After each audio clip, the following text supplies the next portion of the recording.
Avez-vous déjà vécu en entreprise la situation où on vous fait une annonce, que ce soit l'implantation d'un projet, un changement qui s'en vient, une décision importante, puis là, vous trouviez ça complètement ridicule?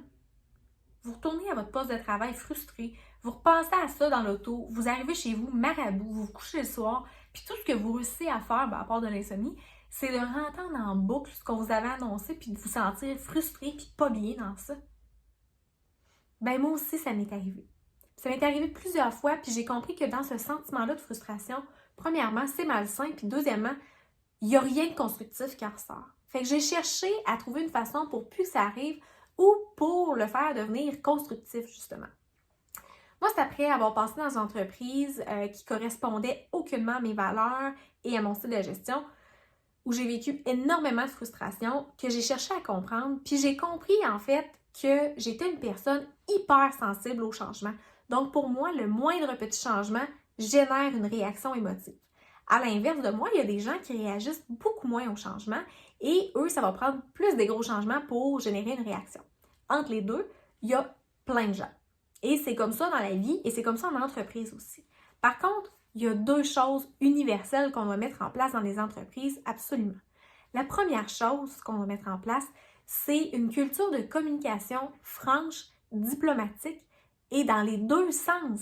Donc, il faut savoir se dire les vraies affaires de la bonne manière et pas juste des employeurs envers les employés, mais surtout des employés envers les employeurs. C'est là qu'il y a une lacune, c'est là où c'est déficient. Ça m'amène à vous parler de la deuxième chose que j'ai comprise. En fait, il faut changer la façon dont on perçoit la relation employé-employeur. On a tendance dans notre culture à la percevoir comme une relation de supérieur à inférieur, donc employeur-employé, et d'où la fameuse expression « c'est mon supérieur » ou « je relève de ». On devrait plutôt le voir comme une relation d'égal à égal, où est-ce que les deux parties travaillent plutôt en équipe et en collaboration et se doivent mutuellement du respect et sont essentielles toutes les deux à la bonne relation et au succès. Quand je vous dis que la communication employé-employeur est déficiente, le meilleur exemple, c'est quand on vit du changement, nous personnellement, parce que vous soyez employé ou gestionnaire, si vous êtes gestionnaire, vous êtes quand même l'employé de quelqu'un d'autre parce que vous avez fort probablement un patron. Qu'est-ce qu'on fait quand on a quelque chose qui nous frustre en entreprise, que ce soit un changement, l'implantation d'un projet, des politiques? On s'en va chez nous, on est frustré pendant 2-3 jours, puis on se dit, qu'est-ce que tu veux que je fasse? Fait qu'on l'accepte, on continue de travailler, mais tranquillement, à force de mettre les petites roches qu'on a sur le cœur dans notre baluchon, on se démobilise, on perd en productivité. Puis après quelques mois ou quelques années, là, pour ceux qui sont un petit peu plus tolérants, notre baluchon, il est pas mal pesant, plein de roches. Puis qu'est-ce qu'on fait? On démissionne puis on s'en va. Moi, je trouve que c'est pas gagnant ni pour l'employé qui doit s'adapter à un nouvel emploi, ni pour l'employeur qui doit remplacer un membre de son équipe. Fait qu'au fil du temps, dans les dernières années, je me suis vraiment analysée. J'ai analysé mes collègues dans des situations de changement et on en a vécu quand même pas mal, que ce soit des plus petits de changement de politique, par exemple, ou des plus gros comme l'acquisition de notre entreprise par un nouveau propriétaire. J'ai essayé de comprendre les comportements de chacun et de voir comment les gens géraient le changement tout seul, là, juste pas accompagné naturellement.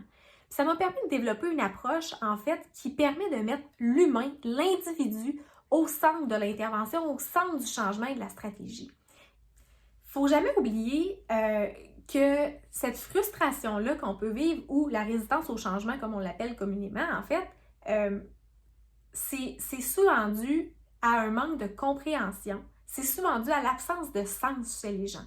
Donc, comment on fait pour s'assurer que les gens aient bien compris ce qu'on essaie de leur communiquer et qu'on leur ait donné un sens à ce qu'on leur annonce? L'idée, c'est aussi de se dire, si jamais on échoue, nous, comme entreprise, à communiquer les informations pour susciter la compréhension et donner un sens, c'est surtout que la route soit ouverte pour que les employés puissent revenir vers nous, chercher le petit bout qui leur manque pour comprendre le sens de la décision ou du changement.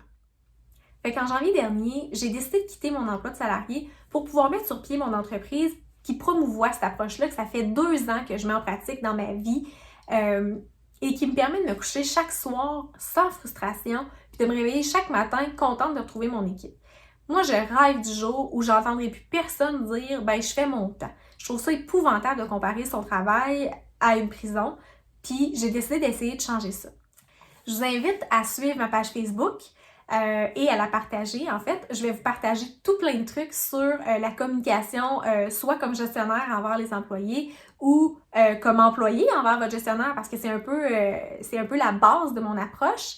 Et même des trucs sur la communication diplomatique, donc comment rédiger par exemple un courriel percutant mais diplomate quand vous avez des choses très délicates à gérer, comment ne pas froisser les autres mais de quand même faire passer votre point.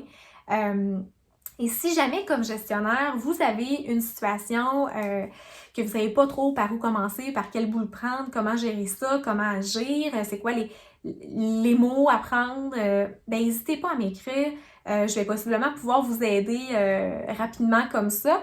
Ou encore, si vous avez peut-être besoin plus d'un accompagnement structuré et continu, on pourra certainement regarder là, pour que je vous accompagne à travers le processus et pour garder votre organisation dans des conditions de productivité optimales et garder vos équipes heureuses.